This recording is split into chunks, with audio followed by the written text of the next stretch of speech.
오케이. 이 왼쪽에 있는 사진이 제 사진입니다. 예. 어때 좀 비슷한가요? 좀 많이 쪘죠. 이때 당시에 몸무게는 이때가 한 2004년도, 2005년도 뭐 이때인 것 같습니다. 이 사진이 뭐냐면 대전에 있는 품앗이 생협이라는 데가 있어요. 대전에 품앗이 생협이 뭐냐면 여러분들 자연드림 아시나요? 자연드림 생협이라고 알죠? 그다음에 산살림 뭐 이런 거 아시죠? 뭐 친환경 농산물 뭐 판매하고 하는 데예요.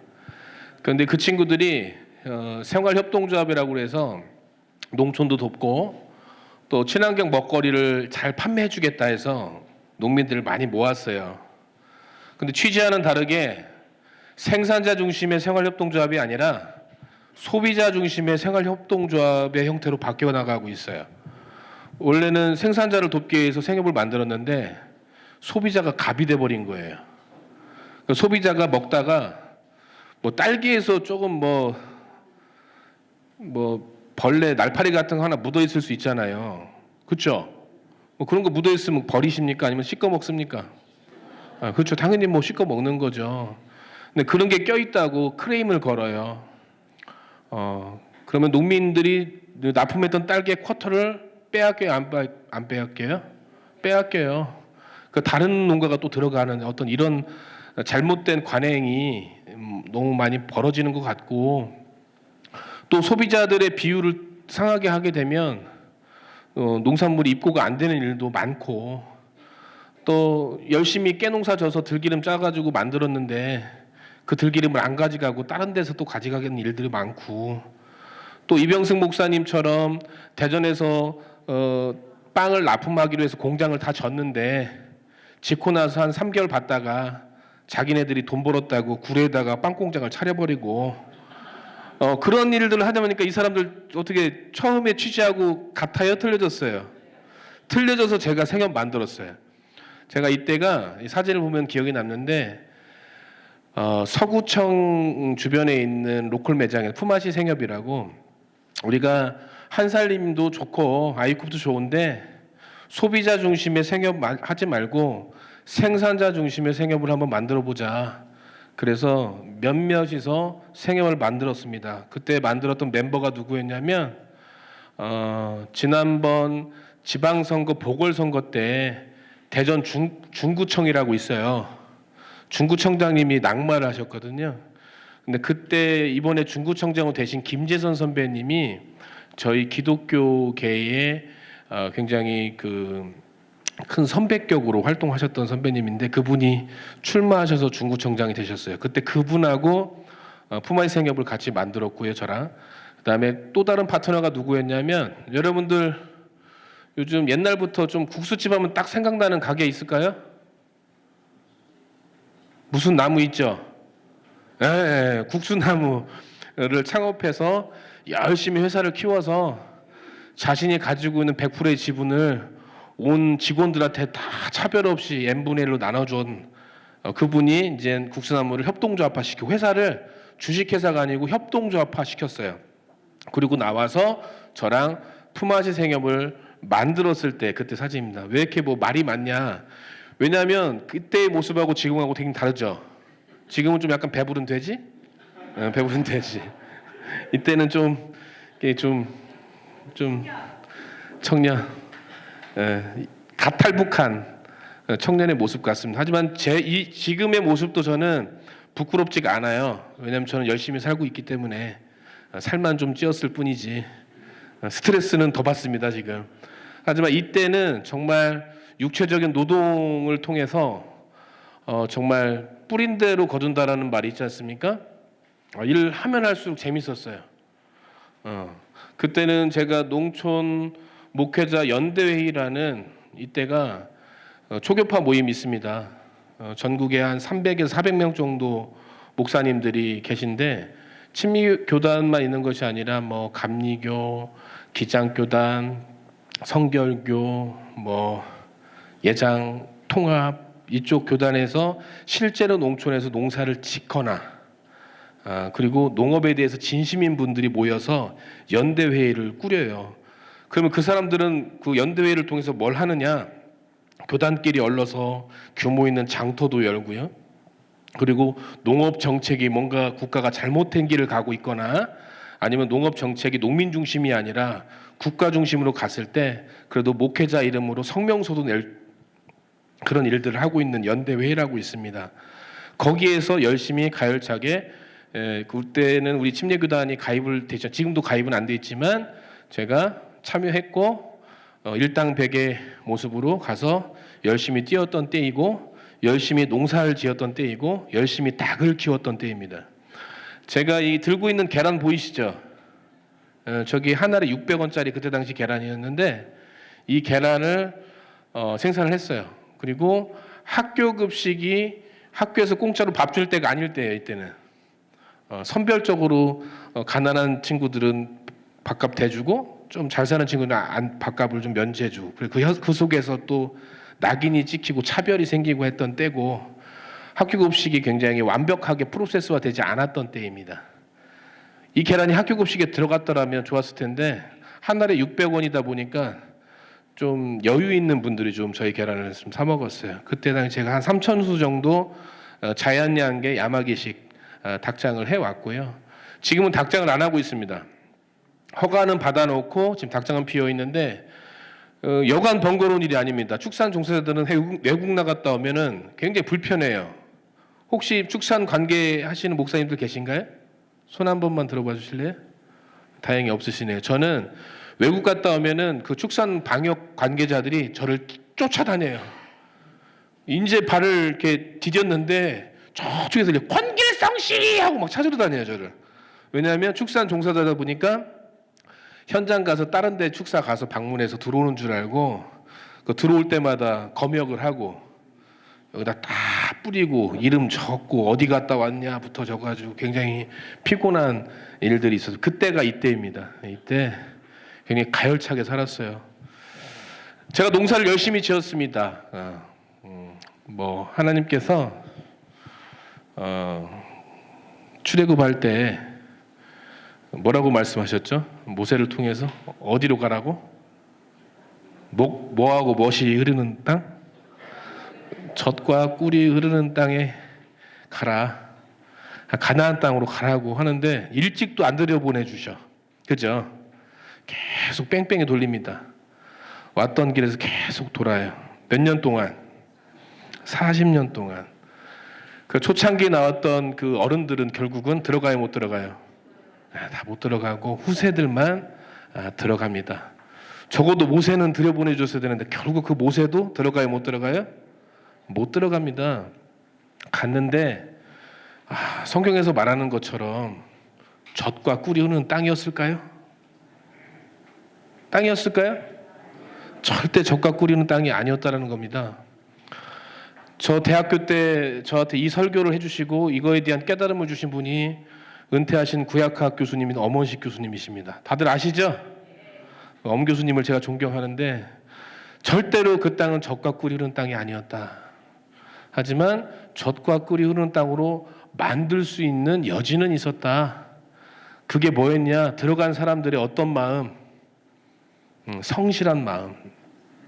그리고 우리는 들어가는 사람이고 이미 거기에 정주하고 있는 사람이 있어요, 없어요? 있어요. 근데 우리가 창 들고 이렇게 움직였으면 그 땅을 배려해줘서 좀 차지할 수 있었을까요? 에? 가자마자 막 멱살 잡고 너 나가. 여기 우리 하나님 주신 땅에 나가. 했으면 그 땅을 했을까요? 안 그랬어요. 제가 귀농 이야기를 할게요. 귀농해가지고 실패하는 사람들이 있다고 그래요. 어디 가나 텃세 있지 않습니까? 우리 목사님하고 사모님들 모여서 쉽게 얘기할게요. 교회를 옮겨요. 임지를 옮겼단 말이에요. 근데 교회마다 십자가 한두 명씩 있지 않습니까? 다 있어요. 이상하게 목사님들 행포하고 사모님이 이쁘다고 헐뜯고 목사님이 뭐 음치라고 헐뜯고 목사님이 또 왜 이렇게 잘생긴 거냐고 하면서 그러니까 헐뜯을 거는 다 이유를 찾아서 헐뜯어. 밥을 왜 이렇게 많이 먹냐고 헐뜯고 그러니까 이 헐뜯는 건 다 이유가 있어요. 장수환 교수님이 저희 선생이시고 스승이신데 그분이 저한테 준 책이 있습니다. 그분이 이제 그 역사 교수님이셨는데 길성아, 너가 세상에 나가서 뭔가를 네가 할 것 같은데 신학교에서 배운 거 가지고 가면 너는 100% 머무르는 사람이 될 텐데 눈을 떠서 가야 되겠다. 그 저에게 주신 장수환 교수님 준 책이 극단의 시대와 문화의 수수께끼입니다. 문화의 수수께끼와 극단의 시대라는 책은 뭐냐면 극단의 시대는 굉장히 어떤 제국주의적인 사고를 가지고 있는 사람이 점령자 같은 어떤 느낌의 내용인 거고 그리고 문화의 수수께끼는 뭐냐면 독특한 문화들이 있는데 그것에 대해서 서로 존중해주고 서로 타협하고 점령하고 억누르는 방식의 모습이 아니라 융화라는 표현을 하는 그런 냄새나는 책이었어요. 근데 귀농이 그렇습니다. 우리가 시골에 들어가서 청년들이 들어와요. 그러면 낯설어요, 안 낯설어요? 청년들 입장에서는 모든 게 다 낯섭니다. 낯도 살아가는데 제일 쉬운 게 돈 주고 하는 거, 그죠? 저도 인생을 많이 살아보진 않았지만 제가 지금 뭐 흰머리가 있어서 어떻게 보이실지 모르겠죠. 저 굉장히 어려요. 48살밖에 되지 않았습니다. 말띠. 굉장히 어리죠. 근데 흰머리 때문에 조금 들어 보이나요? 그런데 이제 이런 얘기를 하면 제 후배들이나 우리 직원들이 흰머리 있어서 그렇지요. 대표님 피부는 탱탱합니다. 그렇게 얘기를 하고 또 원래요 검은 고기가 맛있잖아요. 뭐 이렇게 얘기를 해요.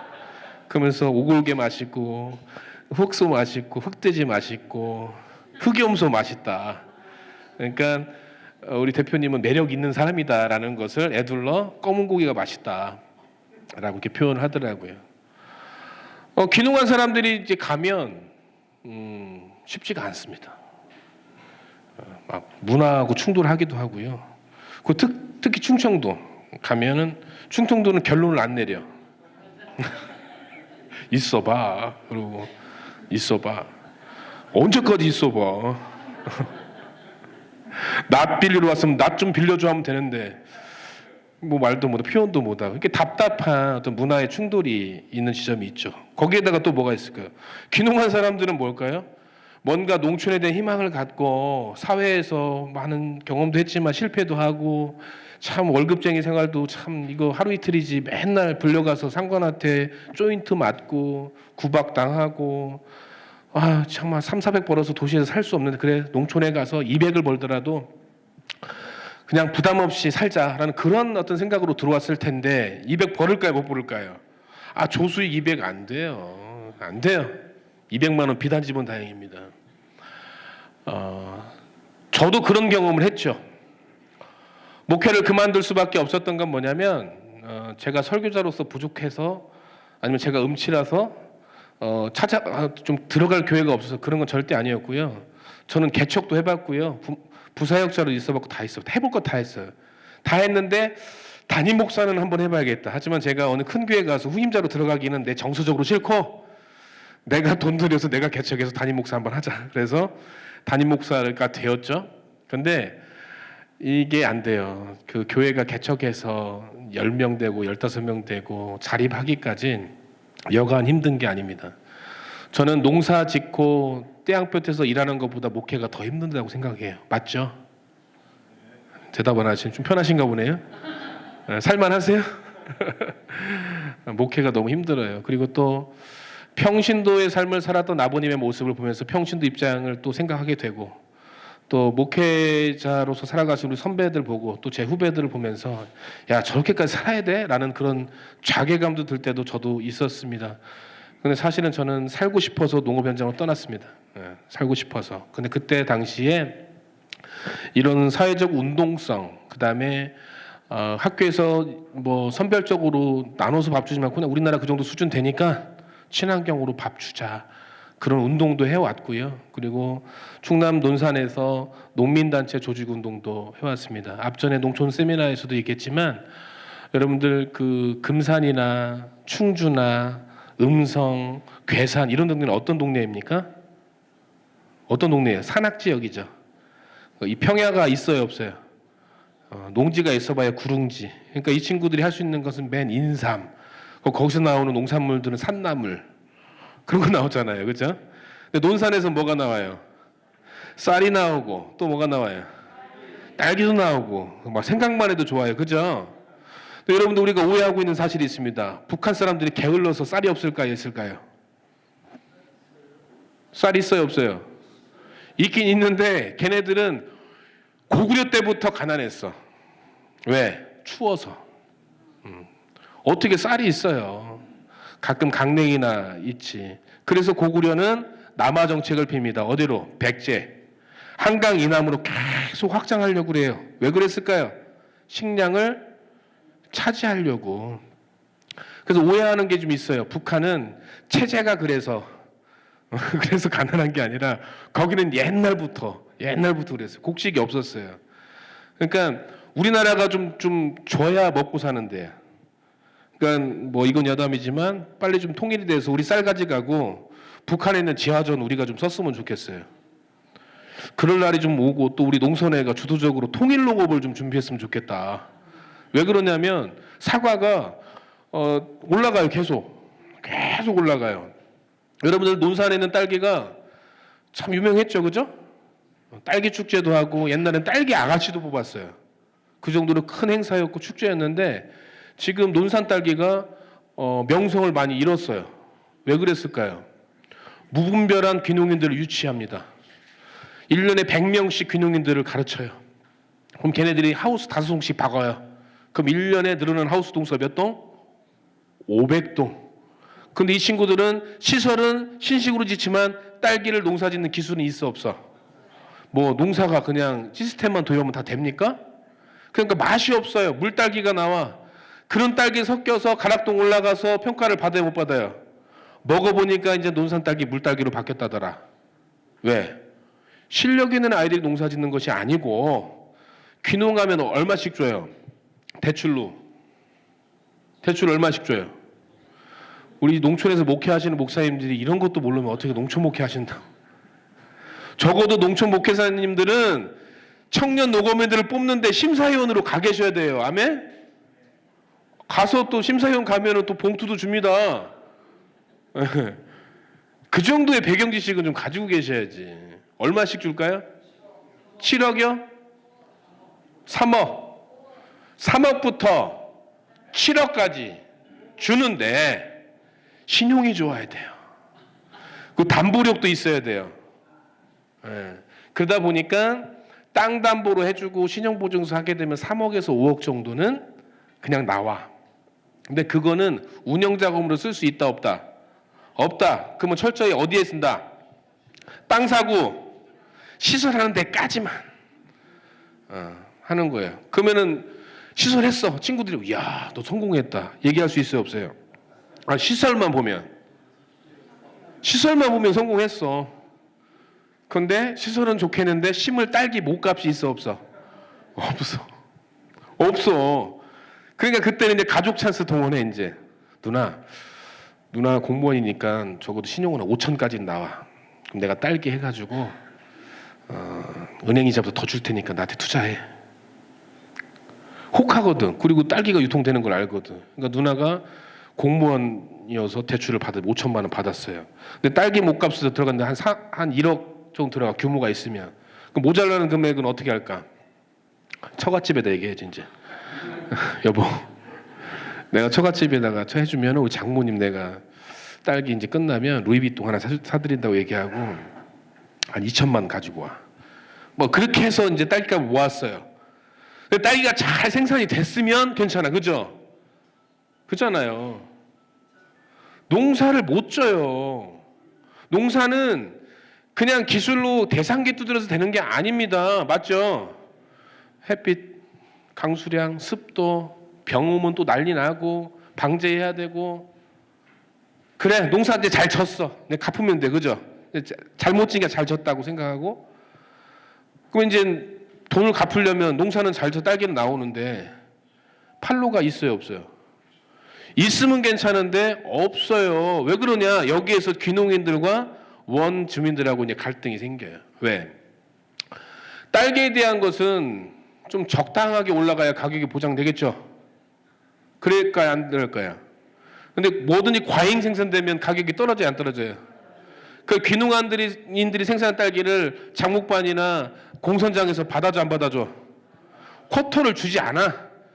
우리 딸기는 이 정도만 가락동에 올라가야 가격이 유지가 돼. 근데 얘네들 받아버리면 거기에 뭐가 섞여? 맛없는 딸기 섞이고 물딸기 섞이고, 그리고 우리의 수익을 나눠줘야 되는데 원주민들은 아직 나눠줄 수 있는 마음의 여유가 없고, 그러니까 귀농한 사람들은 비빌 데가 있어요, 없어요? 없어요. 단 한 군데 비볐죠. 어디에? 은행에다가. 귀농이라는 걸로 인해서 국가가 한 3억에서 한 7억까지 대출해 준다니까 그건 다 됐어. 심사도 했어. 야, 너 정말 이 어려운 시기에 농촌행을 선택한 건 너 정말 대단한 애국자야. 막 별의별 얘기를 해가지고 굉장히 독립운동가로 만들어줘요. 심취하겠죠. 청년들은. 농사직화입니다. 뭐 정권이 바뀌었으니까 하는 얘기입니다. 윤석열 정부 때는 돈을 어디다 갖다 썼는지 농림부에 돈이 없습니다. 청년들을 뽑았어요.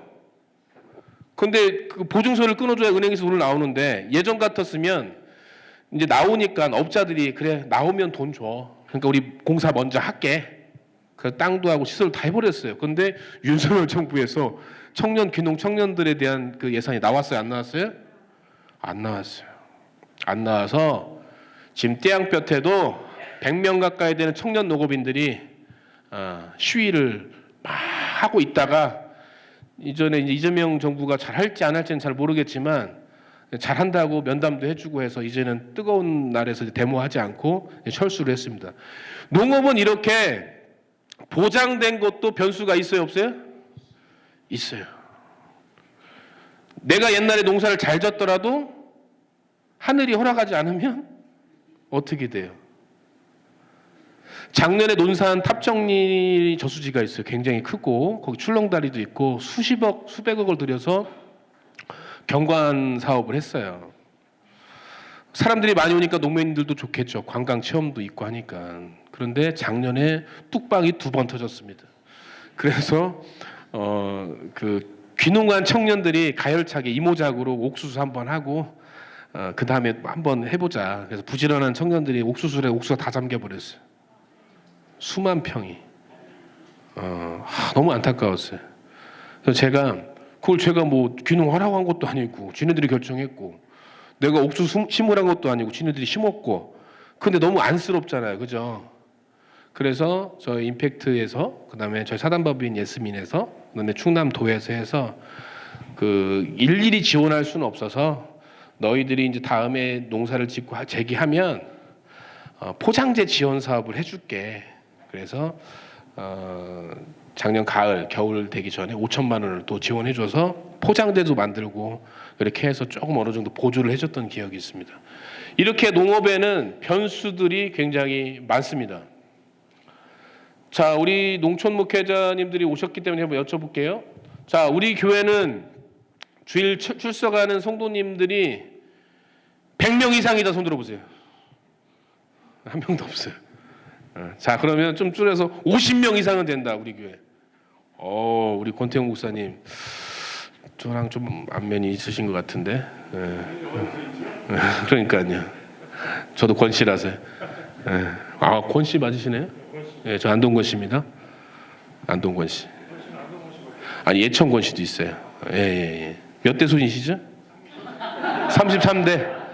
저희 제가 36대니까 저희 고조 태자 돌림. 예. 저희 할아버지가 영자. 예. 저희 아버지가 오자. 제가 혁자 돌림.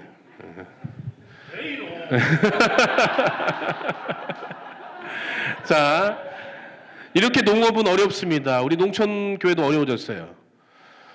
제가 그 전에도 이제 뭐 강의할 때도 말씀드렸지만 저는 죽본 감리교회 출신인데 저희 아버님이 1975년도에 개척한 교회입니다. 근데 그때 불악이라는 표현을 쓸게요. 동네가 굉장히 컸어요. 그 죽본 1, 2, 1이 합쳐서 250가구 정도 됐습니다. 70년대, 80년대 정도 되겠죠? 75년도였으니까. 제 어릴 적 기억은 교회가 몇 터졌어요, 그때. 예. 그리고 교회에서 뭐 행사하잖아요. 그러면 하나님을 알든 모르든 다 와서 교회에 와서 다 일도 해줬어요. 그리고 교회에서 뭐 한다고 하면 적어도 교회 다니는 사람들이 일반적인 사람보다 통계학적으로, 제 말이 꼭 정확한 건 아닌데 그나마 동네에서 유지 노릇은 했습니다. 맞죠? 예, 적어도 교회 다니시는 분들이 생각해보면 일찍 깨어 있으니까, 일찍 깨어 있고, 또 그때 이제 비즈니스 모델에서 말의 신뢰가 좀 더, 문서보다는 말의 신뢰가 더 일정량 크게 자지하는 그떤 때였어요. 그래서 그때 교회의 어떤 장로님들을 하면 그냥 교회에서만 존경받는 어른이 아니라 그 동네와 그 이웃 동네에서도 존경받는 분이 죽봉감리교회 권장로님이었어요. 청년들이 굉장히 많았죠. 뭐 주일학교 하게 되면은 내가 알던 사촌 형인데 곰돌이 옷 입고 북치면서 다니면서 여름성경학교 가자 하게 되면 뒤로 쫓아오는 애들이 한 100명에서 한 200명 정도. 교회가 그렇게 농촌교회여도 굉장히 흥할 때가 있었어요. 부흥기. 농촌에서는 연합 심령 대성회가 이제 요즘 있고 단독으로 교회에서 개최하는 경우는 거의 드물죠. 근데 그때 당시에는 그냥 교회에서 해버려, 부흥회를. 부흥을 해버려서 그냥 매주 은혜의 시간이 막 흘러 넘쳤어요. 그래서 부흥회 하게 되면 그때 당시 많은 신학생 후보자들이 부흥사들이 담임 목사님보다 대우를 더 잘 받거든. 맞죠? 예. 부흥 강사님 오시면 담임 목사님은 쳐다도 안 봐.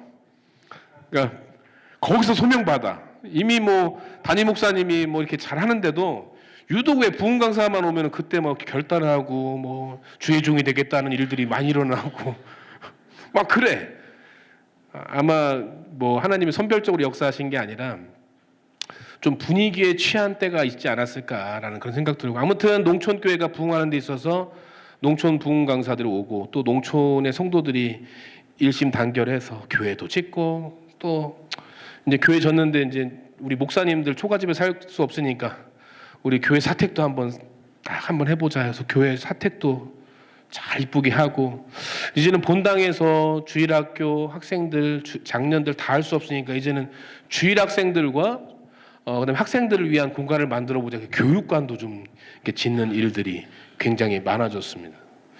농업이 어려워진 거, 기후 변화도 있겠지만 농촌이 어려워지니까 당연히 농촌교회도 어려워질 수밖에 없다라고 생각을 합니다. 근데 이것을 어떻게 우리가 타개를 해야 될까요? 방법이 있으십니까? 혹시 이거 한 방이면 농촌교회 문제 해결된다라고 알고 계신 분 있으면 저한테 좀 알려주십시오.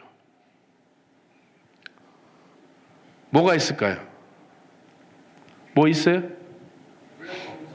플랫폼 사업. 누구십니까? 아, 예. 저기 장발 목사 플랫폼 사업을 하신 분들 잼 하나 좀 갖다 드려. 나 저렇게 반응하시는 분이 너무 좋아. 플랫폼 사업도 사업이지만 방향을 좀 잘 설정을 해야 되겠다라는 생각을 합니다. 지금 앉아 계신 우리 목사님들 중에서 제 후배들은 한 명도 없는 것 같습니다. 다 선배님들이시고 사모님들조차도 다 저한테는 다 선배님들이시라고 생각이 들어요. 암울하지 않습니다. 잠깐 휴면기에 접어들 뿐. 그래서 하나님께서 저를 통해서 또 주변의 환경이 이렇게 만들어져요. 나를 움직이게끔 하는 그런 게 있어요. 뭔가 꿈틀거리는 거. 여러분들 외국 나가고 태극기 보면 눈물 나지 않습니까? 그런 거 경험해 보셨죠? 외국 나가서 고향 사람 만나면 어때요? 그렇게 반가울 수가 없어요.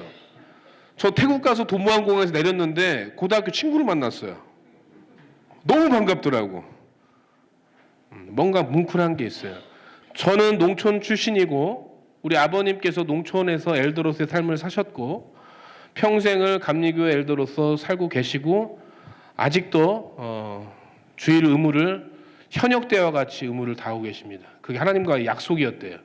소득이 없으신데도 뭐 주일 성수하는 건 당연한 거고 11조 뭐 이런 헌금 교회 의무하는 거 지금도 85세신데도 최선을 다해서 하셔서 제가 좀 힘들어요.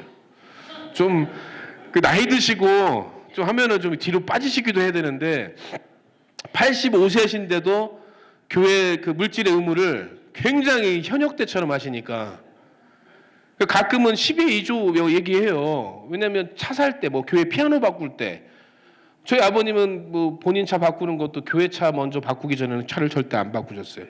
교회 차 바꾼 그 다음 날 차를 새로 사셨어. 그러니까 그 정도로 농촌 교회에서 엘드로스의 삶이 고단하고 또 목사님들을 모시는 삶도 고단했던 저는 그걸 봤어요. 봐왔고 또 제가 이제 도시에서 개척을 하고 난 3년 만에 정리하고 농촌으로 들어갈 수밖에 없었던 배경이 뭐냐면 아까 먹고 사는 문제였습니다. 왜냐하면 저도 아이를 양육해야 되고 또 사랑하는 아내가 있고 사랑하는 아내가 침례신학대학교 사회복지학과 97학번 임선영이거든요. 대학교 1학년 때 만나가지고 연애하고 군대 상병 때 제가 군화를 한 번 거꾸로 신었어요. 신었다가 감리교 다니는 고등학교 주바라기 때 만났던 친구를 다시 사귀다가 그 친구가 시집가고 병장 때 제대했는데 여자친구가 없으면 허전해서 새로 사귀면 돈이 처음부터 다시 들어가야 되니 헤어졌던 전 여자친구를 다시 만나야겠다. 그래서 후배들하고 작전을 펴가지고 상황을 만들고 정말 진심 어린 프로포즈를 해서 2004년도에 결혼을 했습니다. 그때 결혼 안 했으면 저는 아마 결혼을 못 했을 것 같아요.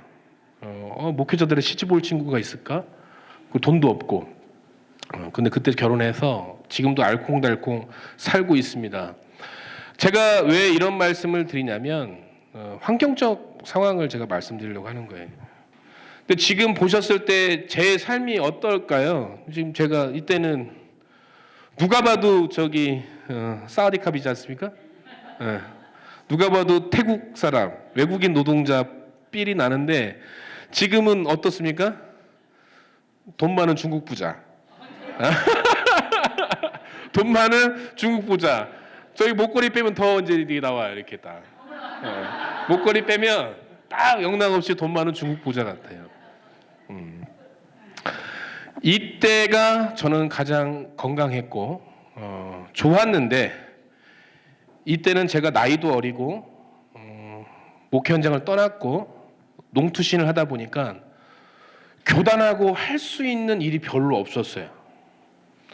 그때는 교단 어른들이 누구였냐면 다 돌아가신 분들, 김춘기 목사님, 최보기 목사님, 그다음에 총회장님한테는 뭐 김용식 총회장님, 최창룡 총회장님, 그다음에 또 돌아가신 이은광 총회장님 이런 분들이 이제 다 이제 교단 어른이셨고 그리고 여기 앉아 계신 우리 심리신문사 강영주 목사님도 그때는 사장이 아니었어요. 심리신문 사장 아니었고 그냥 시골에서 목회하시는 우리 농선에 좀 어떻게 10년 전에 한번 만들까 조직해서 할 때 왜? 강영주 목사님도 지금의 강영주 목사님 10년 전에는 그때의 강영주 목사님이었으니까. 그래서 제가 성경에서 좋아하는 글귀가 있어요. 뭐가 있을까요? 때가 이르매라는 말을 줘요. 때가 이르렀을 때라는 거죠. 근데 그때는 제가 알지를 못해. 이집트에서 탈출해서 뺑뺑이를 돌아요. 40년 동안. 그거 알았을까? 그러니까 하나님도 무심하지. 니네는 40년 돌아야 돼. 미리 얘기해주면. 그냥 생각해보는 거예요. 미리 얘기해줬으면. 근데 얘기도 안 해주고 그냥 계속 뺑뺑이야. 그리고 희망을 가지고 탈출했던 원 부모 세대. 니네들은 절대 못 들어가. 라고 얘기해줬으면 뭐 달라지는 게 있었을까? 근데 그런 거 없이 뺑뺑이 돌았어요. 근데 때가 이르러서 새로운 지도자가 세워지고 새로운 일할 멤버십들이 세워지고 부정적인 생각을 가지고 있는 사람도 있었지만 부정보다는 긍정으로 세워져서 그 생각을 가지고 갔을 때 또 아까 귀농인들과 원주민들과 갈등을 얘기한 것처럼 들어가는 어떤 신입생들이 있는데 원주민들이 그들을 받아들일 마음의 여지가 전혀 없었더라면 또 힘들었을 테고 또 들어간 사람들이 성격이 정말 세상에 그렇게 센치할 수 없는 그런 성격이었다. 귀농했는데 이웃하고도 말도 못하고 뭐 넉살도 없고 뭘 해먹어도 숨어서 해먹고 나눔도 못하고 그런 사람들이었다라면 과연 어땠을까? 그 가나안 땅에 들어갈 수 있었을까? 들어갔어요. 근데 엄원식 교수님이 얘기한 것처럼 그 성실함으로 개간하고 물길을 만들고 하니까 뿌렸을 때 싹이 나야 안 나요? 나요. 그런데 이스라엘은 왜 축복된 땅이냐면, 여러분들 이스라엘 다 갔다 오셨죠? 성지순례로. 못 가실 분 계세요? 우리 저기 목사님, 우리 농선에서는 성지순례 안 가시나요? 예. 예. 너무 마음이 아픕니다. 예. 이제 저 통성기도 한번 할까요? 자, 성지순례 가보면 이스라엘 나라는 딱 이래요. 더워. 근데 그늘에 들어가면 시원해 안 시원해? 시원해. 야, 신기해. 그러면서 성경의 구름 기둥을 이해하게 돼. 불 기둥을 이해하게 되고. 그러니까 하나님은 빈틈없게 딱 설계를 해놓으셨어. 아멘? 때가 이름에. 예, 때가 이름에. 때가 돼서 제가 온 거예요. 10년 전에 강용준 목사님 농선회하고 제가 농목연대회 활동하고 그땐 때가 안 됐어. 18년 만에 제가 우리 농촌에서 열심히 가열차게 목회하고 계시는 선배님들 앞에서 정말 그때도 표현했지만 저렴한 강의를 지금 하고 있는 거에 대해서 제가 너무 감사합니다. 이젠 좀 들을 준비가 되셨나요? 네, 좀 썰이 길었는데 이때 열심히 살았습니다. 임팩트 파트너스는 투자회사입니다. 투자회사. 이 투자회사를 갑자기 목사가 갑자기 농사졌다고 하는 것 같은데, 농사졌던 사람이 어떻게 투자회사를 할 수가 있겠지? 라고 했는데, 하나님은요 저에게 교수라는 직함을 주진 않았어요. 그래서 독일 베를린 신학교에 장수환 교수님의 추천서를 받고 유학을 준비하던 중 독일어가 안 돼서 포기했어요. 꿈이 있었죠. 근데 때가 허락되지 않아서 저는 빨리 포기해요. 빨리. 방향전을 바로 해버려요. 그래서 제 동기들 중에서 제가 목사가 제일 빨리 됐습니다. 제 학부 동기들 중에서. 성경시험, 영어시험 한 번에 다 통과했어요. 똑똑하다는 건 아니고 관계가 좋았어요. 그 교수님들하고 관계가 좋아가지고, 그 풍월에 의하면 우리 80년대 학번 중에 한 번 개장수 하시는 선배 목사님이 계셨는데, 학점 받으려고 때만 되면 뭐 교수님들한테 개고기를 갖다 드려서 학점을 잘 받았다라는 그런 목사님이 계십니다. 알고 계시죠? 80년대 학번에 그 선배님이 계십니다. 제 실명을 거론하지 않겠습니다. 관계가 좋아서 전 받았다고 생각합니다. 제 실력이 좋은 게 아니라. 그리고 목사수도 빨리 받았어요. 목사수도 빨리 받고 뭐든지 빨리 했습니다. 방향전환을 빨리 했습니다. 목현장을 교회를 박차고 나와서 농업현장에 들어갈 수밖에 없었던 건 때가 되어서, 그때 아버님이 건강하시다가 제가 첫 딸기 농사를 지을 때에 수막을 끌어 가시다가 그 추운 날에 뇌경색을 맞으셨어요. 뇌경색을 맞으셔서 운전을 못하고 버스, 덕성여객이라는 논산의 버스가 대치하고 있다가, 아무리 저분을 많이 본 장로님이신데 이상해. 버스 기사가 내려서 문을 열어보니까 푹 쓰러지신 거예요. 그래서 그 골든 타임을 잘 지켜서 정상적으로 더 건강해져서 더 100살까지 사신대요. 큰일 났어요, 저. 100살까지 사신대. 뭐 장수하시면 좋죠. 근데 끝까지 100살까지 교회 물질의원을 똑같이 하려고 하니까 제가 부담이 되는데, 어쨌든 때가 돼서 아버님도 쓰러지셔서 제가 농업을 선택할 수밖에 없었습니다. 근데 농사를 지니까 너무 행복해요. 왜냐하면 새벽 5시에 나가서 11시에 마치고 들어와도 돼요. 왜? 농사는 노동집약적이잖아요. 그러니까 8시에 출근해서 2시간 일하면 능률이 안 올라. 그리고 오후에 햇볕 쨍쨍할 때 논에 있어봐야 아무 의미가 없어. 맞죠? 그래서 새벽에 나가서 딱 11시까지 딱 끝나고 11시부터는 막 맛있는 거 먹어요. 뭐 비빔국수도 먹고 뭐 보충도 하고. 농사가 너무 재밌는 거야. 야, 이런 재밌는 일을 아버님 평생 하셨다는 거야? 그리고 첫 해 농사를 졌는데 노타리를 제가 쳤어요. 우렁이 농법으로 키워야 되는데 평탄화 작업을 잘 못해가지고 피가 엄청나게 나온 거예요. 한 8마지기 정도가. 그럼 한 1600평 정도 되잖아요. 근데 걔가 관계가 좋다고 했잖아요. 근데 그걸 제초제를 뿌릴 수가 없어. 친환경 농사 짓겠다고 선언을 했으니까. 그래서 대학교 후배들, 그 다음에 고등학교 후배들, 그 다음에 고등학교 친구들 한 40명이 쫙 왔어요. 일렬로 서가지고 그걸 하루 만에 피를 다 뽑았어요. 그랬더니 동네에서 야 진짜 권장로 아들 권길성 맞다. 야 대단하다. 나 같으면 약 치겄다. 근데 친구들을 다 동원해서 했어. 근데 그 다음에는 친구들이 연락을 안 받아. 피살이 때가 되면 연락을 안 받아. 뭐 부재중 전화 있어도 연락 안 오고 막 그래요. 그랬습니다. 농사를 열심히 짓다가 친환경 급식을 해야겠다 싶어서 친환경 농가들을 막 조직을 합니다. 근데 아까 금산 얘기하고 증평 얘기했잖아요. 논사는 소위 말해 독고다이라서 같이 연대 안 해도 먹고 살만해. 평야니까.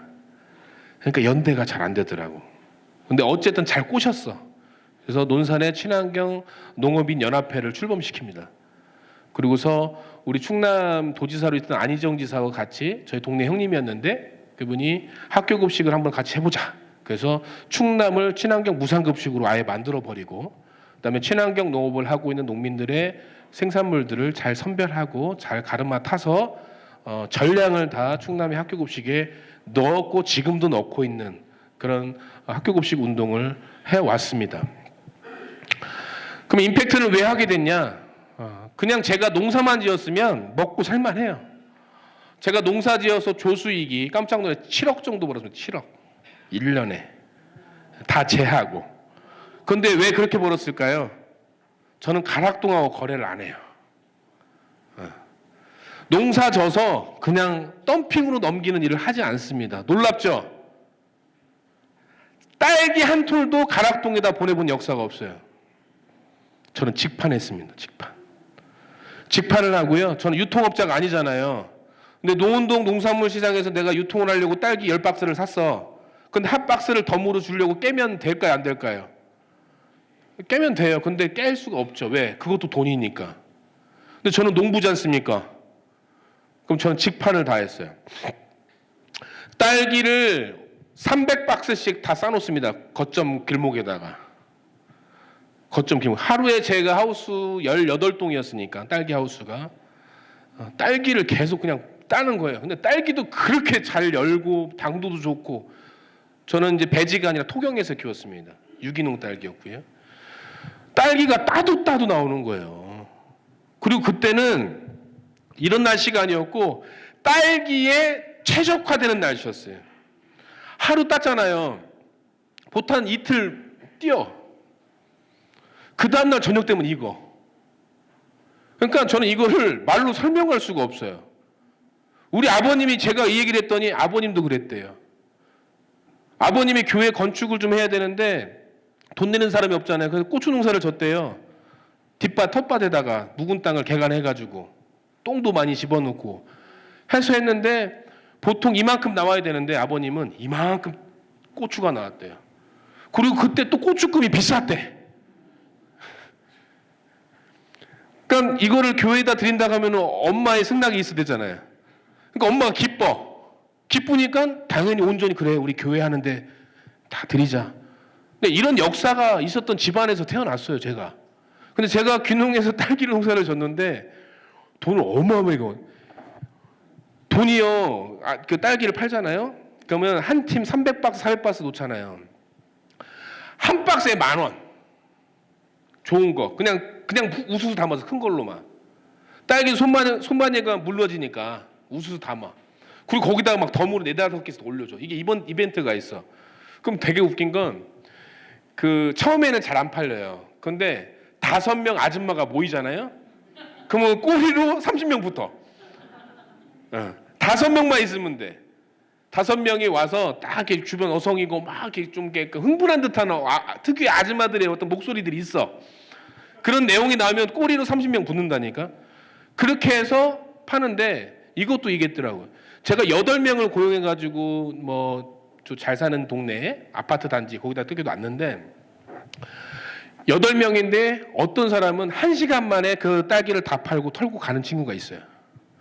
그런데 어떤 친구는 하루 종일 15박스, 20박스밖에 못 파는 친구들이 있어.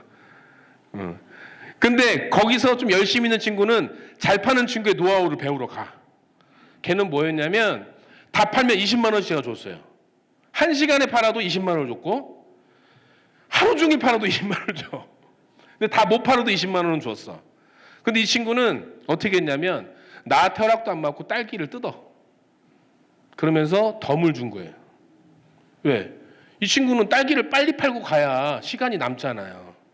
그런데 어떤 친구는 융통성이 없어서 딸기 맛있어요. 딸기 사가세요. 그냥 이 말만 하고 있는 거야. 그러니까 딸기가 팔려 안 팔려? 안 팔려. 그런데 한 30분 40분이 지나니까 30일 뭐 이렇게 지나니까 이 친구들이 딸기를 다 잘 파는 거예요. 그래서 중간 거래가 없으니까 제가 그렇게 돈을 많이 벌었어요. 그 버는 돈 가지고서 학교 식당도 한번 들어가 봤어요. 침례신학대학교 우리 모교 식당도 운영해보고 모건대학교 식당도 운영해봤어요. 그렇게 번 돈으로. 그리고 코로나 터져가지고 학교를 철수하게 됐어요. 그럼 돈을 좀 또 까먹었죠. 까먹었을 거 아니에요. 철수했으니까. 근데 한 타임을 더 줘. 코로나 때문에 학교 식당을 철수했는데 우리 집안의 형님이 한국노텍이라는 마스크 원단을 만드는 회사를 운영하셨어요. 사촌 동생이 좀 어려운 줄 알고 그러면 너 내가 마스크 만드는 기계가 2대 있는데 너 2대 가지고 가서 마스크 좀 만들어 볼래? 그래서 마스크를 만들었어요. 마스크 만들어 또 돈을 많이 벌었어요. 그래서 모건대학교도 몇십만 장 기부하고 우리 후배들한테도 식당에 나왔지만 너무 미안하잖아. 코로나 때문에. 그래서 마스크 몇십만 장 또 기부하고 충남교육청 기부하고 마지막에 문재인 정권 마지막에 문재인 정권 때는 대북 교류 사업이 한번 열릴 거야. 그러니까 우리나라에서 한번 북한 동포들한테 마스크를 보내줄 타이밍이 올 거야.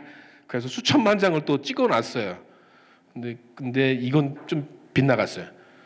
결국 마스크 한 장을 북녘땅에다 보내주지 못하고 마스크 사업을 정리를 하게 됐습니다. 그 번 돈 가지고도 제가 논산에 있는 딸기 공장을 인수합니다. 딸기 공장을 인수했어요. 그 딸기 공장은 뭐냐면 냉동 딸기를 만드는 딸기 공장이에요. 그래서 냉동 딸기를 많이 확보해 놨습니다. 많이 확보해 놨어요. 그리고 얼렸고요. 근데 3월, 4월 되면 딸기 유통이 안 됩니다. 왜 안 되는지 아시는 분? 명절 지나면 딸기 유통이 안 돼요. 시중에서 잘. 왜 안 될까요? 맛은 끝물이 더 좋아요, 사실은. 성주 참외가 이제 나오기 시작합니다. 2월 말에. 그러면 대체 과일이 나오면서 소비자들은 이제 딸기가 안 되고 그리고 날이 따뜻해지면서 딸기는 물러지잖아요. 더 이상 시중 유통은 멈추게 돼요. 근데 딸기는 6월 말 7월까지 나와요. 그러면 그 딸기를 누가 가져갈까요?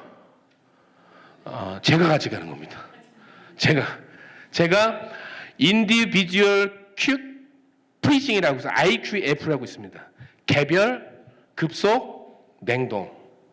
제가 그 기계를 가지고 있어요. 논산에 제 공장에. 30m짜리 기계 길어요. 딸기가 세척돼서 꼭지 딴 딸기가 세척돼서 거기 딱 진입하자마자 15분 후에 거기로 뚝 떨어지는데 들어가기 전에는 맛있어요. 달콤해요. 근데 나올 때는 돌덩이가 돼서 나와요. 개별 급속 냉동을 제가 보관하고 있다가 흥국 F&B가 우리 냉동 딸기 좀 줘. 뭐 하려고? 잼 만들려고 몇 톤? 400톤. 알았어. 주는 거예요. 보금자리 잼 있죠? 그것도 제가 딸기를 줍니다. 그렇게 해서 600톤을 만들어 놨어요. 600톤. 냉동 딸기를. 600톤을 만들어 놨는데 보금자리 잼이 너무 맛이 없는 거야. 보금자리 잼 먹어보셨어요? 맛이 없어요. 뭔가 넣은 것 같아. 그래서 제가 지역에 있는 잼 공장을 섭외해서 저랑 거래처인데 야, 잼 한번 만들어 보자. 그래서 잼 한 병 갖고 와보세요. 잼 한 병 갖고 와보시라고. 그래서 잼을 만들었어요. 그 잼이 뭐냐면 베프티스트 잼입니다. 네. 그래서 그 600톤의 딸기 원료를 가지고 지금 잼을 만들어가고 있습니다. 하루에 2톤씩 생산됩니다. 2톤 생산되고 있는데 제가 관계 있는 목사님들한테 잼 좀 팔 수 있잖아요. 그러면 제가 제일 힘들었던 게 장사꾼이라는 소리가 너무 힘들었어요. 심지어는 어떤 선배는 저희 권 목사 저 새끼, 선후배끼는 저 새끼 하잖아요. 목사들도 욕합니다. 저 새끼 저 예수 팔아 장사하는데 저거 큰일 날 거야. 뭐 이런 조롱도 들었고요. 근데 만들었어요. 근데 저는 어디서 뭘 배웠냐면 한남대학교라는 학교 아시죠? 한남대학교 너무 힘들어요. 근데 한남대학교도 그 땅이 누가 주고 간 땅이에요? 선교사들이 주고 간 땅이에요. 그래서 각 교단들이 좀 돈 걷어가지고 학교 세우고 법인 세우고 해서 거기 옛날 이사장님이 명성교회 김사한 목사님도 이사장을 하셨고 적어도 이제 교단에서 이렇게 하고 있습니다. 근데 지방대학교가 인구 소멸 뭐 이런 걸 이슈 통해서 많이 어렵잖아요. 자, 우리 학교 어떻습니까? 우리 선배님들이 다니셨던 학교, 침례신학대학교, 금수강산 한가운데 우뚝 솟은 집, 그 이름 기립있네 침례신학대학. 그 학교가 어떻게 됐어요? 알파벳도 모르는 애들도 학교 들어와요 지금. 진짜로. 그러니까 우리 학교가 이번에 언론에서도 나왔지만 인증을 못 받았어요. 그래서 국가장학금도 이제 못 받아요. 그럼 학교에 애들이 오겠습니까? 안 와요. 농촌교회도 가뜩이나 힘들어 죽겠는데 학교까지 힘들어졌대요. 어떡할까요? 어떡할까요? 그래서 한남대학교는 저한테 컨설팅을 받아서 3년 전에 한남두유를 런칭했습니다. 한남두유. 여러분들 연세우유 알죠? 연세대학교에서 만든 우유입니다. 그래 그걸로 장학금도 적립하고 그 소득 가지고 학생들 장학금도 주고 유능한 친구들 해외 유학도 보내줘서 국가 인재로 키워가지고 다시 데리고 와서 정말 우리나라를 견인할 수 있는 어떤 지도자로 키우기도 하고 막 그렇습니다. 한남대학교가 드디어 한남두유를 만들었어요.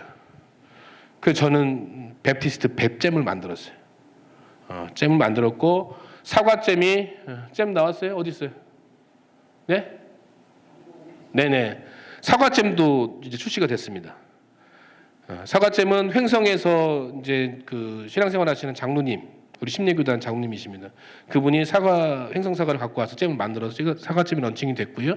그 다음에 뽕 아세요? 뽕 오디잼도 런칭이 됩니다. 그래서 베프티스트 잼 3종 세트가 이제 곧 출시가 될 겁니다.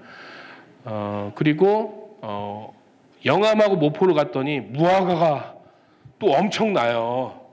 그리고 나는 전라도 쪽에는 우리 침례교회 없는 줄 알았더니 제법 있더라고요. 제법 있어요. 그래서 영암 지역에 있는 무화과를 침례교단 우리 지역에 있는 런칭을 해서 또 무화과잼도 런칭을 하려고 준비를 하고 있습니다. 제가 무슨 얘기를 하려고 하냐면 모든 시작이 제 고민으로부터 시작됐다는 거예요. 제가 먹거리 운동을 하고 이것을 어떻게 잘할까, 잘 팔까 하다가 학교급식이 운동을 해서 만들어졌고요.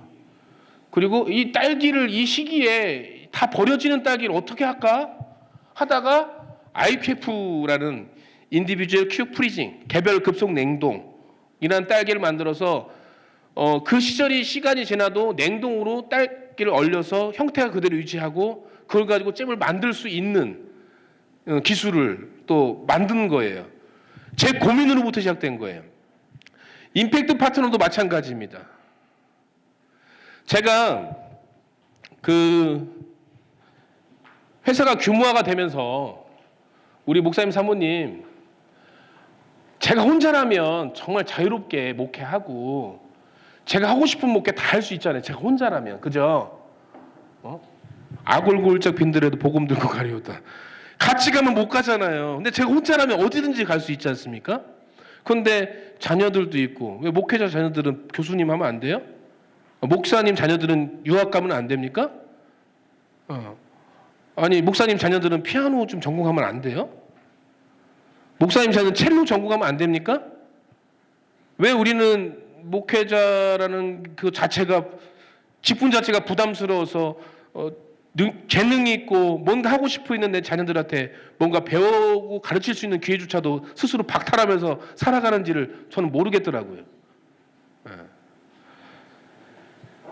여러분 이따가 이제 우리 그 농선에서 선물을 좀 드릴 텐데요. 이게 저희 베프티스트 잼입니다. 베프티스트 BAP의 앞 글자를 떼니까 그게 밥이더라고, 밥. 네, 그래서 밥이라는 브랜드를 만들어서 이 잼을 만들었고요. 두 번째로는 제가 아까 시간도 많고 저녁 시간도 있어서 투자 관련된 거 간략하게 하고 제가 엑기스 있게 말씀드리려고 시간을 지금 안배하고 있습니다. 좀 이해 좀 해주십시오. 그다음에 밥이라는 라면이 출시됩니다. 라면이 8월이면 나옵니다. 밥라면은 우리 밀과 우리 쌀을 통해서 믹스해서 만든 겁니다. 신라면보다 맛있고요. 너구리보다 맛있습니다. 정말로 맘먹게 달려있습니다. 제가 했잖아요. 긍정적으로 생각하시라고. 근데 제가 이 밥라면 그 샘플을 먹어보니까 이상하게 너구리에서 냄새가 나요. 그 막 공장 냄새 같은 느낌이 있고 막 타이어 탄내 같은 느낌이 있고 말씀드렸잖아요. 맘먹게 다르다고. 저도 너구리나 농심을 먹지 않습니다. 감리교단이 그 감리교 농목이 있어요. 농목 단체가 있는데 감리교 농목이라고 합니다. 거기서는 오프라인 매장을 하나 운영을 하고 있고요. 온라인은 시스템을 점검하고 전문가들을 고용할 수 있는 재원이 없고 그래서 그리고 온라인이 필요가 없어요. 왜냐하면 감리교는 이미 수십 년간 라면을 많이 팔아먹었어. 농목단체에서.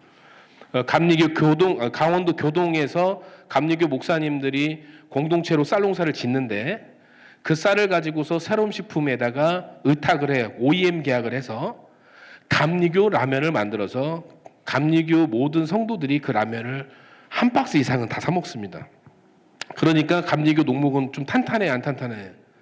탄탄해요. 그리고 또 감리교는요, 빌딩이 우리는 인제 여의도 진출했잖아요, 목사님. 여의도 진출한 지 몇 년 됐죠? 한 10년, 10년, 15년? 우리 심례교단. 끼케 20년 안 됐죠? 10년 됐어요. 그런데 우리는 인제 여의도 진출했지만 감리교 빌딩은 광화문에 있어. 광화문에 감리교 빌딩이 있어요. 그리고 감리교는 일제시대 때 비행기 많이 사다 바쳤잖아요. 일제시대 때.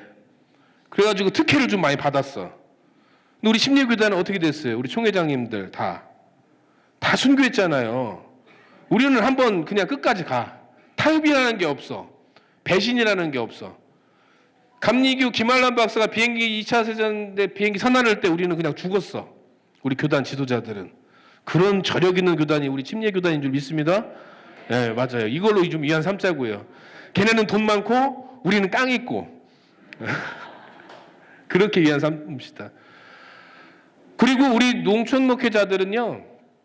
다 시골로 많이 갔어요. 우리 침례교단들은. 왜? 선교 분할 받은 게 대부분 어디예요? 옛날에? 북녘땅이었어요. 그러니까 그 전쟁 이후에 다 흩어지고 또 교단 갈등도 오고 분열 시대도 오고 하면서 숭고한 우리 침례교단을 지키고 온 역사를 저도 느낄 수 있고 그래서 고민하다가 임팩트 파트너스를 내 고민을 시작했지만 제가 펀드를 이것도 때가 이름에 제가 농업 관련된 일을 하다 보니까 농식품부 관료들하고 굉장히 밀접한 관계. 아까도 관계 얘기했죠. 이 관계를 잘 맺었어요. 그랬더니 농촌 기술센터 강연도 굉장히 많이 다닙니다. 강연도 많이 다니고 또 농식품부의 정책을 담당하는 실국장들 협의회에 제가 민간위원으로 들어가 있어요. 그러면 제가 정책을 만들고 제안을 합니다. 그러면 그게 현실화돼서 예산 반영이 돼서 그 사업으로 반영이 되고 있어요. 영농형 태양광 발전소 사업 있잖아요. 지금 영암에서 했고 언론 보셨죠? 예, 이제는 다 만들 수 있습니다. 법적으로 다 만들 수 있고 제가 제안해서 만든 게 이제는 농사를 밭에서 비닐하우스만 짓는 것이 아니라 지금 이 시설에도 농사를 질 수가 있게 됐어요. 농업 경영체를 받으려면 논이나 시설하우스 면적 대비해서 농사를 져야 되는데 여기다가 농사 진다고 목사님 신청하잖아요. 그러면 여기 실사 나와요. 그럼 그 다음날 농업경영체 등록이 돼요. 보조사업도 받을 수 있고요. 에? 그렇게 법이 개정이 됐어요. 왜 그랬느냐? 후배들이 농사 졌는데 잠겨. 옛날에는 이 정도 농사 졌으면 괜찮은 조수익이 됐는데 이제는 다 녹아. 딸기도 옛날에는 4월까지 따서 유통이 됐는데 이제 저쪽에서 참외 나오고 이제 이쪽에서 오렌지 나오고 막 별의별 과일들이 막 쏟아져 나와. 그러니까 이미 농사를 졌던 사람들이 없어. 그래서 IQF를 만들었더니 이제는 더 이상 한계가 봉착한 거예요.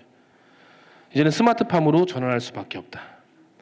농민이 한 10만 명이 농사 지었던 그 면적과 그 에너지를 이제는 10만 명이 아니라 3,000개의 농업법인이 농사를 지면 3,000개의 농민이 농사를 져도 충분히 커버할 수 있는 시스템을 도입하자. 그래서 제가 펀드를 이번에 새로 결성한 게 스마트 농업 펀드입니다. 스마트 농업 펀드에 대해서 제가 설명을 하도록 하겠습니다. 저 틀어봐. 넘겨서. 제가 살아왔던 삶의 궤적은 어느 정도 얘기가 된 것 같고요. 저는 어떤 강의를 하기 전에 접점을 좀 이렇게 유지하려고 노력합니다. 이제 관계가 형성이 된 것 같으니까 이제 돈 되는 얘기 좀 말씀드리겠습니다. 네.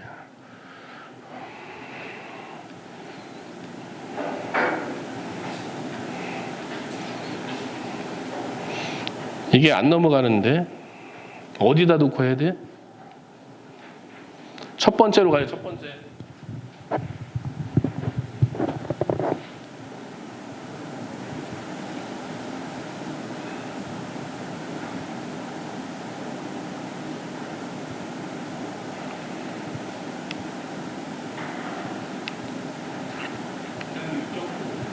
여기로?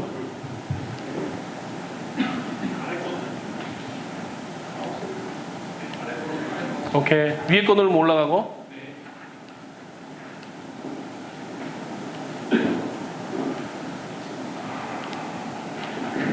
안 넘어가.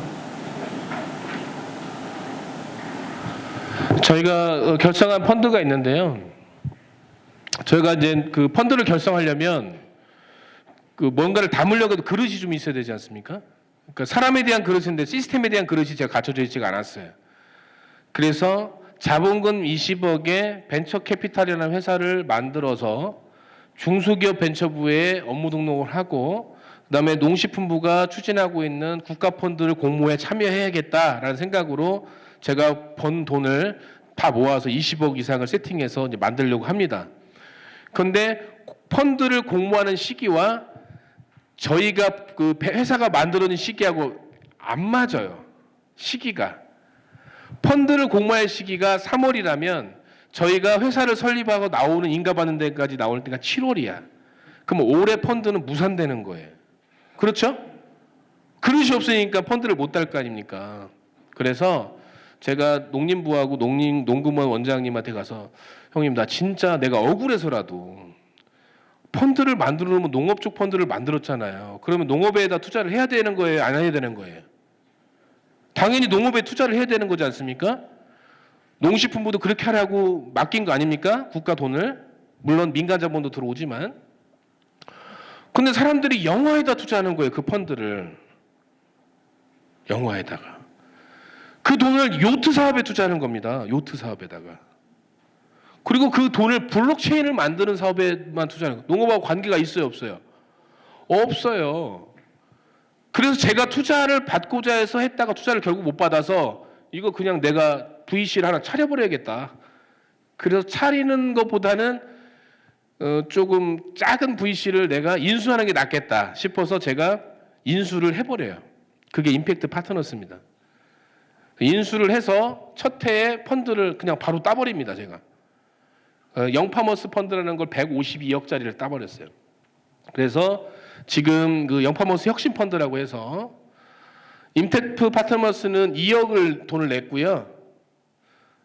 회사 인수한 건 다르게 펀드를 결성할 때 그거는 업무집행조합원이라고 해서 이걸 GP라고 합니다. GP. 유한책임조합원이라고 해서 제가 법인을 소유하고 있는 사단법인 예스민 딸기 클러스터 제가 딸기로 돈을 벌었지 않습니까? 그래서 제가 10억을 여기에 출자를 해요.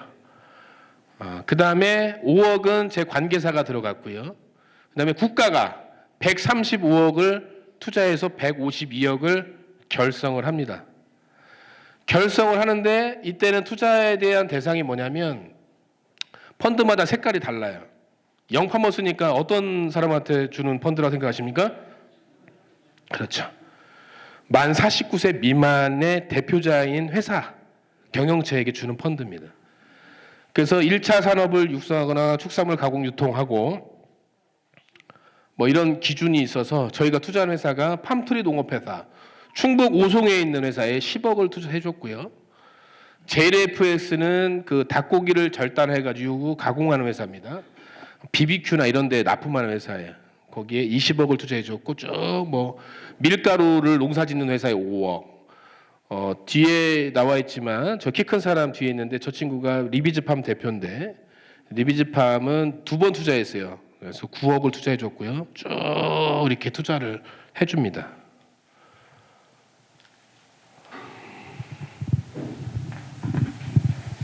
주주관계고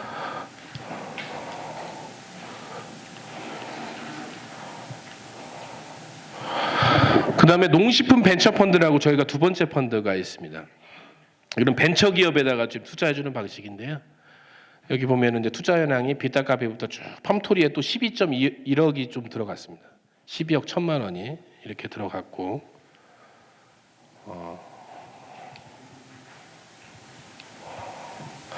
그다음에 저희가 국가 펀드만 유지하는 것이 아니라 저희 회사에 있는 재원을 가지고서 특수 목적 펀드를 만듭니다. 그걸 뭐냐면 PF라고 프로젝트 펀드라고 해서 국가에서 돈을 받지 않고도 저희가 우리 이런 거에 투자할 건데 자본가님들 여기다 투자 같이 해주세요. 그러면은 투자를 해가지고 건강한 회사에다가 투자를 해주는 방식이에요. 그래서 이렇게 투자를 했던 이력이 있습니다. 이번에 제가 우리 임팩트와 우리 침례교단하고 하고자 하는 펀드가 이 내용인데요. 총 결성 금액이 212.5억입니다. 그런데 이것은 나이 제한 있을까 없을까요? 없어서 왔어요. 없어서. 있으면 여기 못 와요. 근데 꼭 목사님들이 뭐 투자를 받는 것도 중요하지만 농업 현장에서 목사님들이 이제 열심히 뛰고 있는 청년들 그룹이 있을 수도 있잖아요. 그죠? 교회 안에 비즈니스 모델을 가지고서 뭔가를 하고자 하는데 목사님들이 와서 계속 와서 돈 얘기해. 돈 얘기. 하는 얘기 있잖아요. 꿔달라는 거예요. 아니면 나하고 같이 하자라는 거예요. 애매할 때 있잖아요. 근데 그런 친구들이 있을 수 있고요. 또 혹은 오늘 이제 강의하기 전에 한 30분 정도 한 교회 성도님하고 같이 오셔서 면담을 했는데 교회가 성도들과 함께 공동체로 뭔가 사업을 준비해보고자 하는 그런 생각을 가지고 계신 교회도 있더라고요. 그리고 전에 계룡 스파텔에서 우리 농촌 세미나 할 때 저희가 이제 접수받은 사항이 한 100장 정도 됩니다. 교회 상황을 다 보고 받았습니다. 뭐 우리 지역은 어느 지역이고 주생산물은 이런 거고 그리고 실제로 전화가 와서 면담을 사례가 한 60번 정도 사례가 되는 것 같아요. 그래서 벌써 어떤 분은 당장 옥수수 팔아달라고 하는 교회도 있고 뭐 그런데 지금은 그런 형태가 아니라 시스템을 구축하고 이런 내용이니까 좀 잘 좀 준비해서 진행해 보자라는 그런 말씀을 드리고 만 적이 있는데 어쨌든 이 스마트 농업은 제가 우리 교단에 있는 흩어져 있는 농촌교회와 함께 하려고 계획을 가지고 있습니다. 그러면 뭐 교회가 뭐 투자를 받아 뭘 할 거야? 우리 투자 받아서 교회 줘도 돼요? 안 됩니다. 투자 받아서 뭐 차 사도 안 됩니다. 여러분들이 서 있는 농촌교회의 시스템을 잘 한번 살펴보세요. 그러면 청년들이 있을 수 있겠고 그리고 교회 성도님들 중에 좋은 농업에 관련된 사업을 하게 되면 그런 분들에 대한 견인차 역할을 좀 해주세요. 그리고 그 교회가 뭐 알을 키우든 아니면 스마트팜을 하든 뭘 하든 간에 좋은 계획들이 있으면 주저없이 저에게 상담을 의뢰하시거나 메일로 접수해 주시면 저희가 외면하지 않고 맞춤형으로 컨설팅을 해드리고 그리고 교회 상황과 여건에 맞추어서 저희가 진행 여부를 파악을 하고요. 애매한 게 있을 수 있습니다. 우리 혼자 교회에서 하기에는 그러니까 그러면 가까운 우리 그 동년배 되는 목회자 그룹들끼리 같이 우리가 농업회사 법인을 만들어서 뭔가 해보면 안 돼요. 왜 안 됩니까? 됩니다. 그러니까 다양한 방법들이 있으니까 이런 내용들에 대해서 고민을 같이 할 수 있었으면 좋겠습니다. 이번 펀드는 좀 요즘 그 농업 현장의 이슈하고 똑같아요. 농촌의 문제가 뭡니까? 고령화, 맞죠? 그다음에 인구 소멸. 농촌교회도 마찬가지죠. 고령화, 그다음에 인구 소멸. 좀 돌아가시고 천국 가시고 다시 이 땅에 응애하고 태어나는 게 좀 이렇게 비례적으로 맞아야 되는데 애들은 안 태어나고 장례식만 많은. 요즘에 결혼식보다 정말 장례식이 많은 것 같아요. 사회적 문제를 넘어서 우리 교단에 정말 닥쳐진 문제라고 저는 볼 수 있다라고 말씀드립니다. 투자 대상이 굉장히 다양하게 많습니다. 식물 공장도 있고요, 뭐 다양하게 있습니다.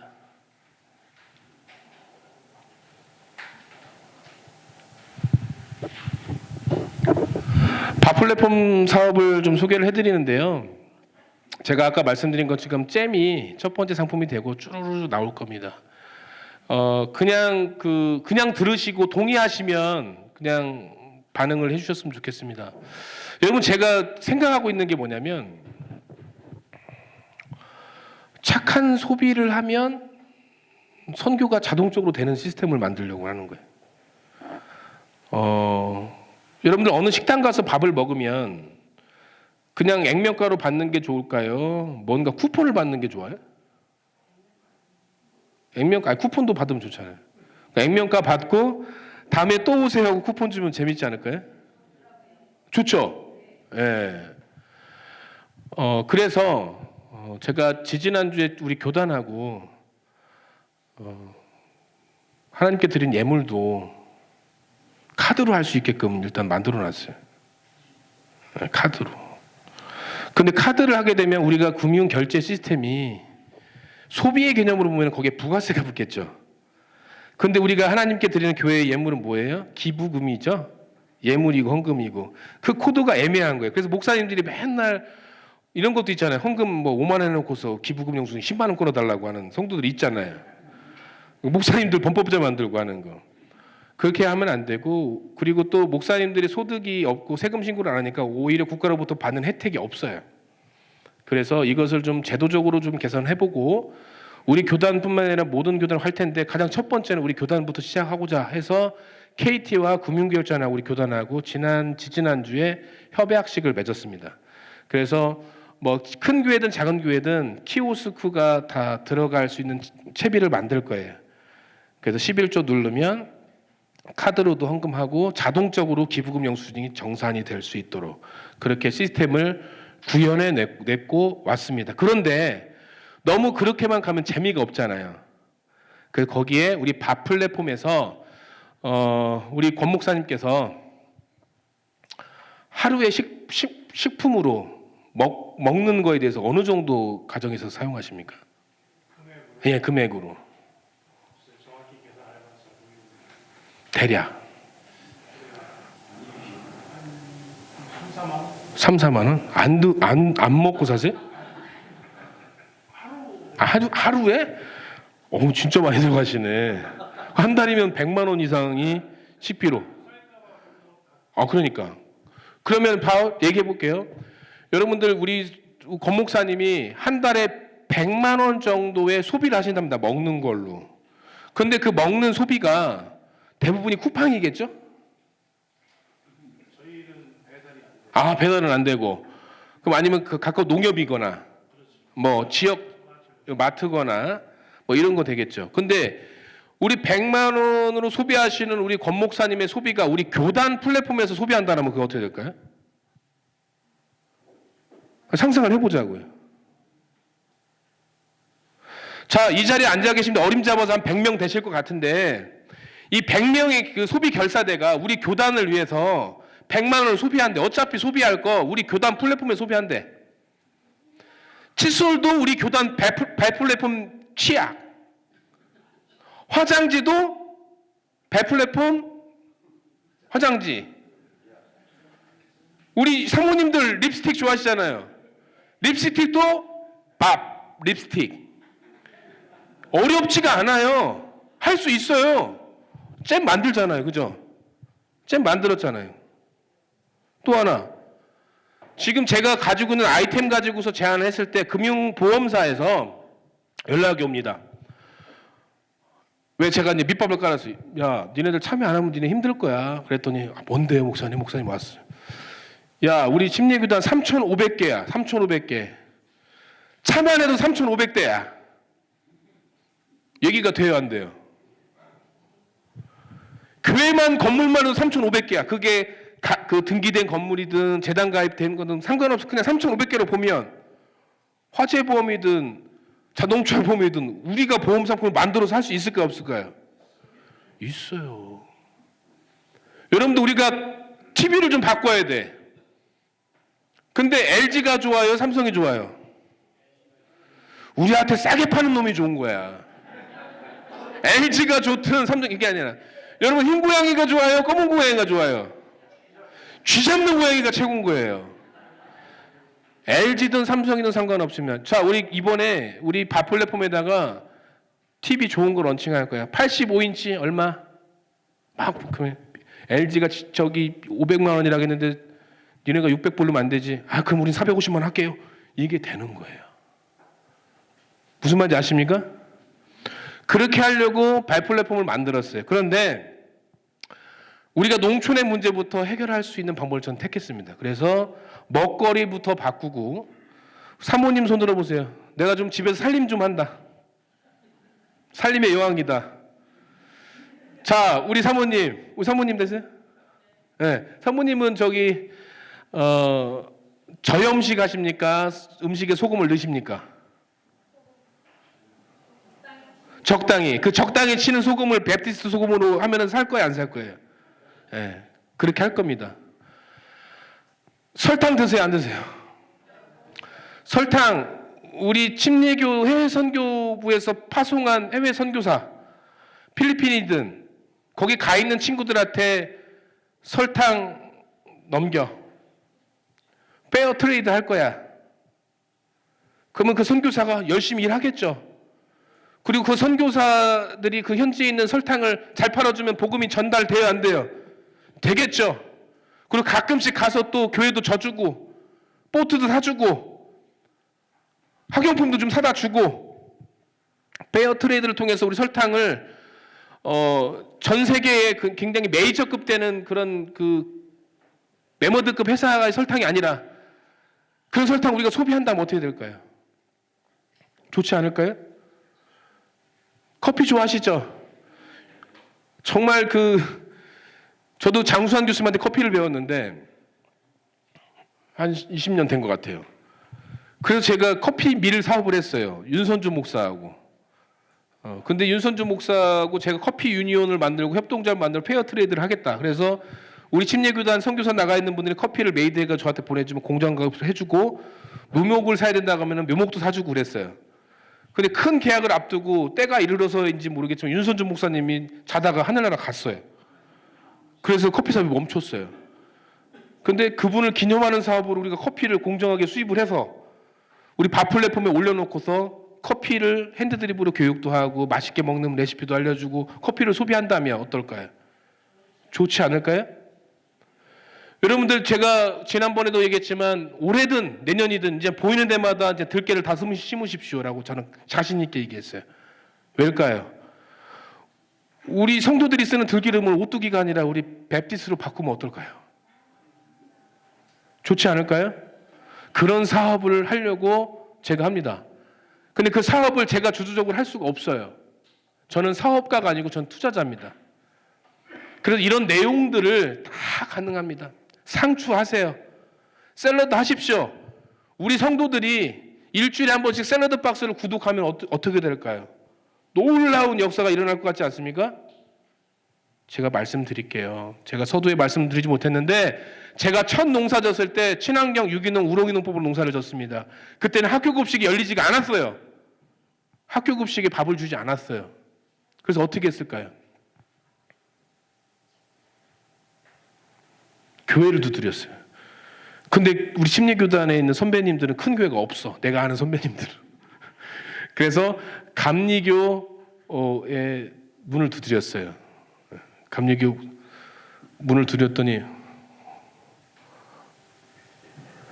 산성감리교회에서 성도가 굉장히 많거든요. 제가 생산한 쌀 60톤을 그냥 일주일 만에 소비를 다 해주셨어요.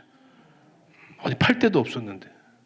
두 번째, 제 딸기는 아니었고 제 후배가 귀농을 했는데 이 친구가 농사를 잘못 져서 딸기가 늦게 터지는 거예요. 가격이 다 떨어졌을 때. 근데 소비자가는 10,000원이 넘어 한 박스에 아직도. 그런데 가락동에서 딸기를 받지 않으니까. 그래서 천안에 있는 하늘중앙교회 감리교 충청년의 감독이셨던 유영환 감독님이 심우하시는 목원대 지금 이사장이면서 그분한테 했더니 딸기 갖고 오래요. 그래서 4,000박스를 가져갔어요. 제가 4,000박스를 탑차에다 가득 싣고. 그리고 광고 한번 하시더라고 목사님이.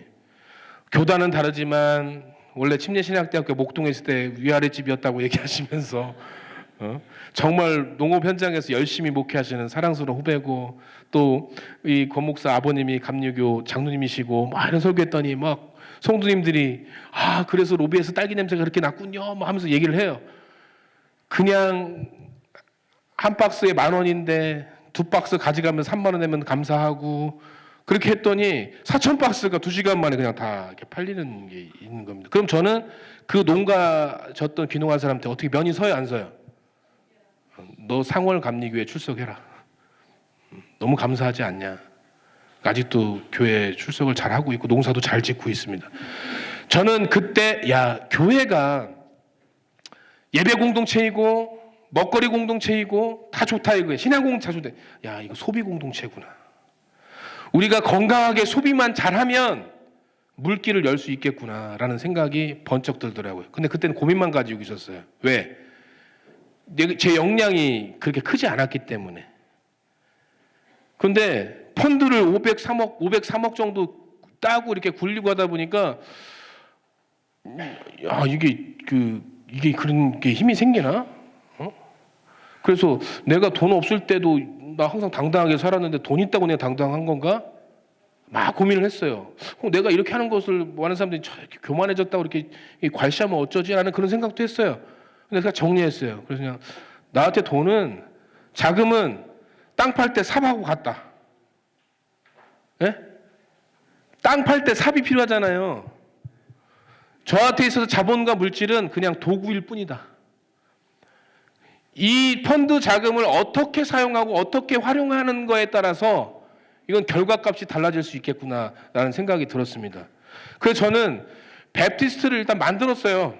교단한테 허락도 안 받고. 근데 우리 강영주 목사님이 도와주셨어요. 일단 침례신문사가 앞장서 줄 테니까 한번 해봐.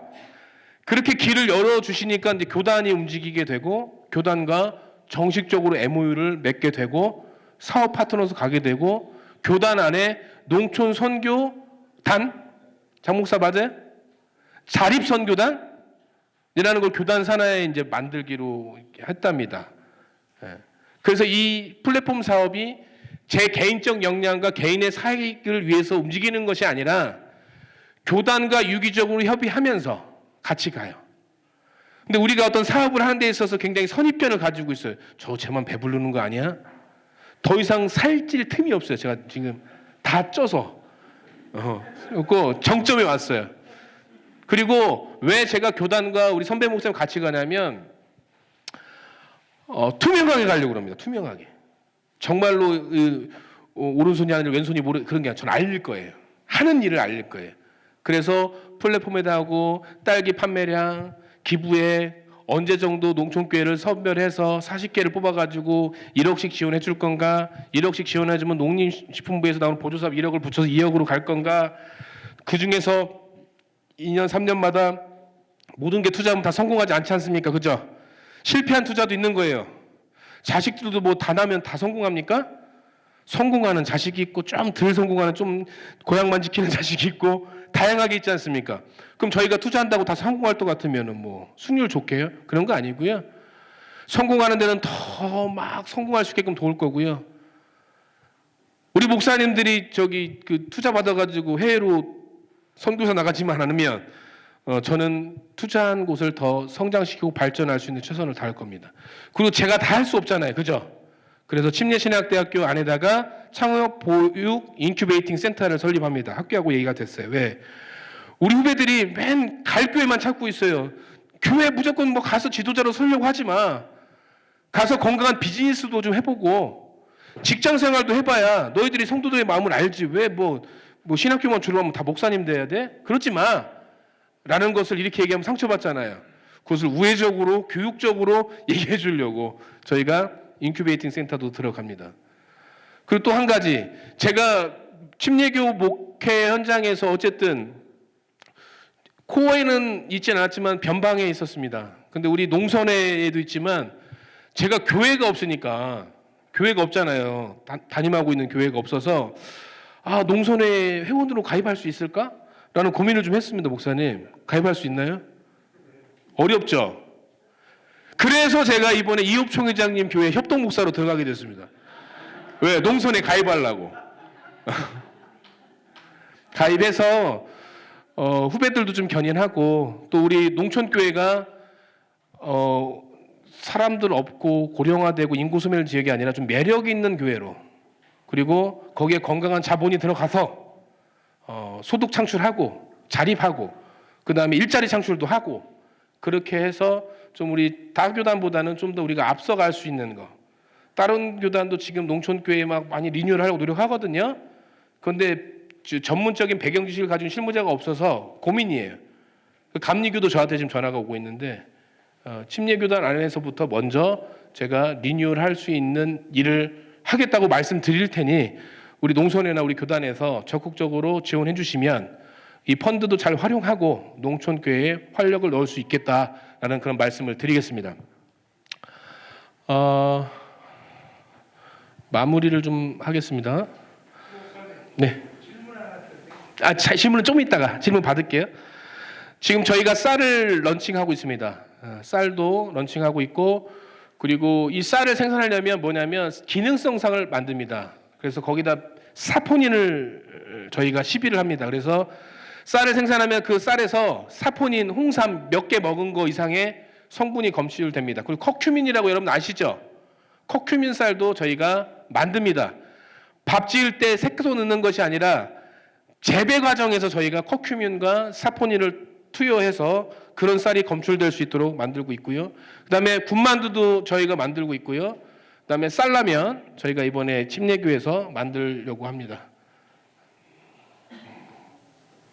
그다음 두유도 만들고요. 이게 베프티스트 라면이고요. 저희가 이제 디자인 시간까지 다 왔고요.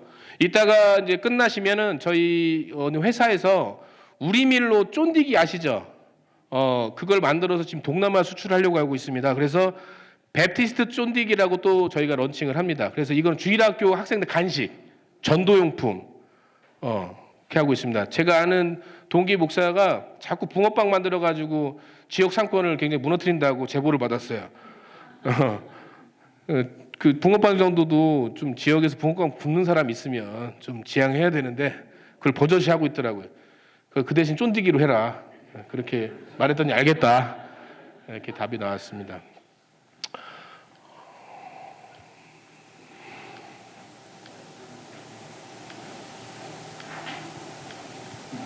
자, 뭐 시간이 없고 늦어서 제가 뭐 준비한 걸 다 설명하려면 시간이 많이 걸려서 좀 이렇게 했고요.